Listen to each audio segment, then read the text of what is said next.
Welcome to बिनस coaching institute. आप सभी साथियों का बिनस कोचिंग इंस्टीट्यूट में स्वागत है। साथियों, आज हम लोग करेंगे साइंस का एक महत्वपूर्ण प्रैक्टिस सेट जो आपके बहुविकल्पी प्रश्न से संबंधित होंगे, क्योंकि हाई स्कूल का ये प्रैक्टिस सेट होगा और हाई स्कूल में आप जानते हैं कि 20 नंबर का बहुविकल्पी आ रहा है जो आपके नंबर की दृष्टि से बहुत महत्वपूर्ण है।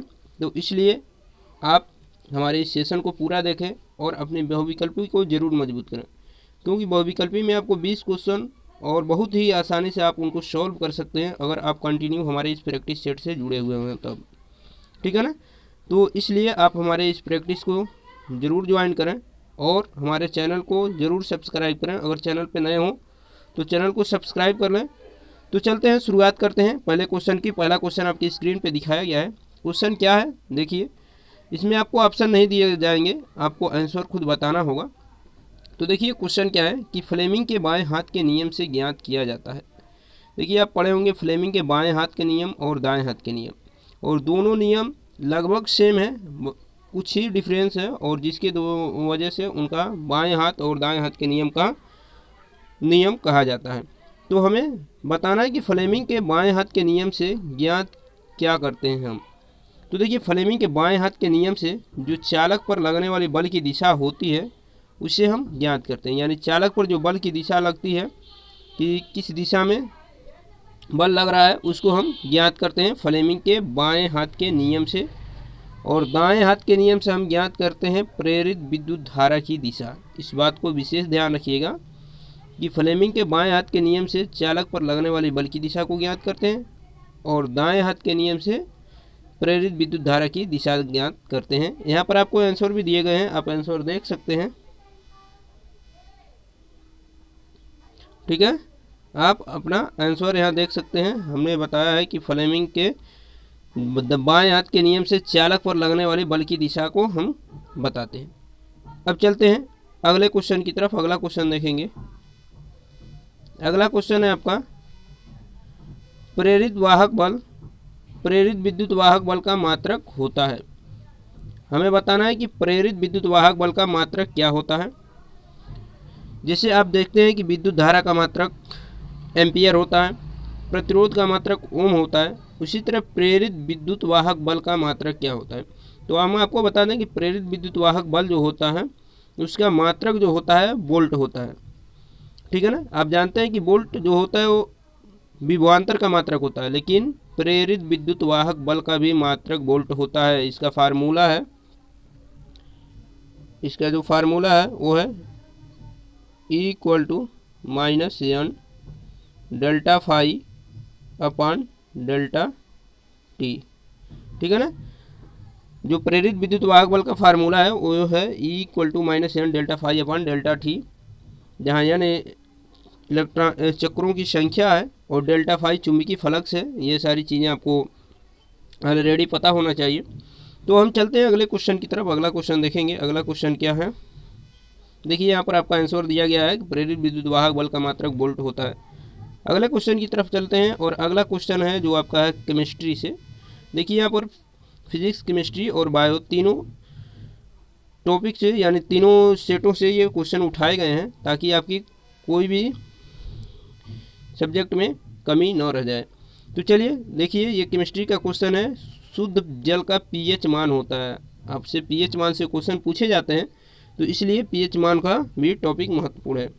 तो पूछा गया कि शुद्ध जल का पीएच मान होता है, शुद्ध जल का पीएच मान कितना होता है हमें बताना है। तो देखिए शुद्ध जल का जो पीएच मान होता है वो होता है 7। जो पीएच मान होता है उसे उदासीन कहा जाता है। ये न अम्लीय होता है न क्षारीय होता है। पीएच मान के बारे में हम बता दें आपको कि हम क्या करते हैं, 0 से 7 तक हम जाते हैं तो क्या होता है, उसकी अम्लीयता क्या होती है, घटती जाती है, और 7 से ऊपर जब जाते हैं तो उसकी क्षारीयता घटती जाती है। ठीक है ना? तो यहाँ पर आपका पीएच मान जो होगा वो, ठीक है ना, तो पीएच मान जो होगा वो 7 होगा शुद्ध जल का। तो हमने क्या बताया है कि पीएच मान अगर क्या है 0 से 7 तक जाता है तो उसकी अम्लीयतीय गुण यानी अम्लीयता का जो गुण होता है वो बढ़ता है, और क्षारीय गुण 7 से ऊपर यानी उससे अधिक 14 तक हम जब जाते हैं तो क्षारीय गुण क्या होता है, वो बढ़ता है। इस बात को ध्यान रखिएगा कि 0 से 7 तक अम्लीय गुण क्या होता है, बढ़ता है, और 7 के बाद क्षारीय गुण बढ़ता है। ठीक है ना, इस बात को ध्यान रखिएगा। तो चलते हैं आगे। अगला क्वेश्चन देखिए क्या है आपका। देखिए यहाँ पर 7 दिया गया है आपका आंसर। देखिए, अम्ल नीले लिटमस को करते हैं। करने का मतलब ये है कि लाल करते हैं, पीला करते हैं, कैसे करते हैं। तो अम्ल नीले लिटमस को कैसा कर देते हैं, इसका आंसर आपको बताना है। तो हम आपको बताना है कि अम्ल जो होते हैं वो नीले लिटमस को लाल कर देते हैं। ठीक है ना, अम्ल क्या करते हैं, नीले लिटमस को लाल कर देते हैं। इस बात को ध्यान में रखिएगा। चलते हैं अगले क्वेश्चन की तरफ। अगला क्वेश्चन है, देखिए आपका आंसर यहाँ दिया गया है लाल। देखिए अगला क्वेश्चन है, इससे पहले जो दोस्त हमारे चैनल पे नए हों, चैनल को जरूर सब्सक्राइब करना ताकि आपकी प्रैक्टिस मजबूत हो सके। देखिए यहाँ पर क्वेश्चन पूछा गया कि फिटकरी किस प्रकार का लवण है। देखिए बहुत ज़्यादा इस क्वेश्चन को पूछा जाता है और बहुत बार इसका सूत्र भी पूछा जाता है। तो हम आपको सूत्र बता दें, K2SO4 L2SO4 थ्राइस 24H2O होता है। तो पूछा गया कि फिटकरी किस प्रकार का लवण है। तो देखिए फिटकरी जो है वो आपका द्वितीयक लवण है। इस बात को ध्यान रखिएगा कि फिटकरी जो होता है वो आपका द्वितीयक लवण होता है। एक होता है संकरण लवण, लेकिन यहाँ पर फिटकरी जो है वो द्वितीयक लवण है। चलिए आगे बढ़ते हैं। अगला क्वेश्चन है, देखिए यहाँ पर जीव विज्ञान से भी क्वेश्चन उठाए गए हैं। क्वेश्चन है कि शरीर की सबसे बड़ी ग्रंथि कौन सी है। आपको बताना है कि शरीर की सबसे बड़ी ग्रंथि कौन सी है। क्वेश्चन बहुत ज़्यादा आपसे पूछे जाते हैं कि बड़ी ग्रंथि और छोटी ग्रंथि, इस पर विशेष रूप से क्वेश्चन आते हैं। तो आपसे पूछा गया कि शरीर की सबसे बड़ी ग्रंथि कौन सी है।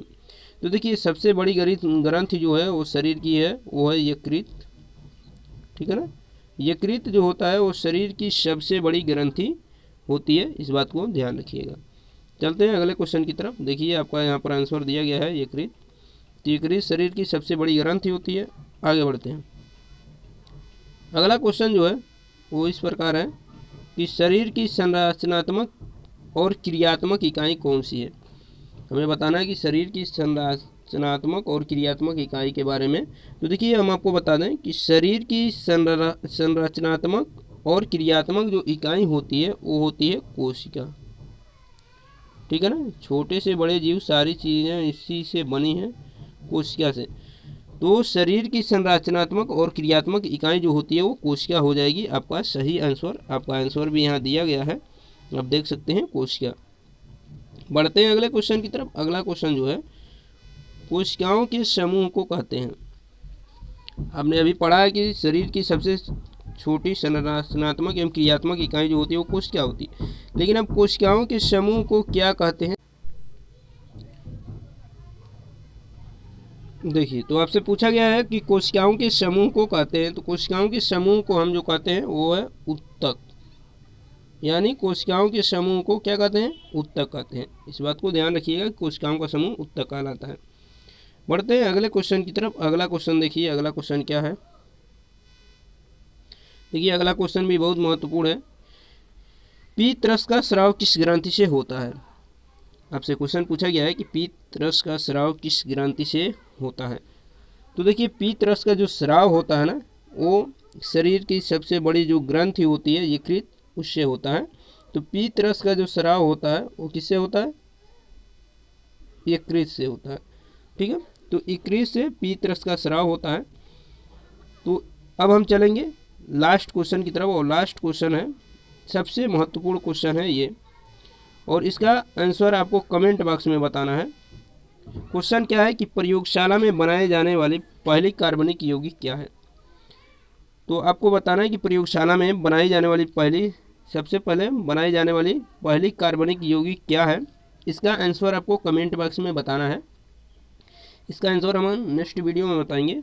और जो लोग चैनल पे नए हों, चैनल को सब्सक्राइब करें, लाइक करें तथा वीडियो को ज़्यादा से ज़्यादा अपने दोस्तों के पास शेयर करें। मिलते हैं नेक्स्ट वीडियो में, तब तक के लिए अपना ख्याल रखिए। धन्यवाद।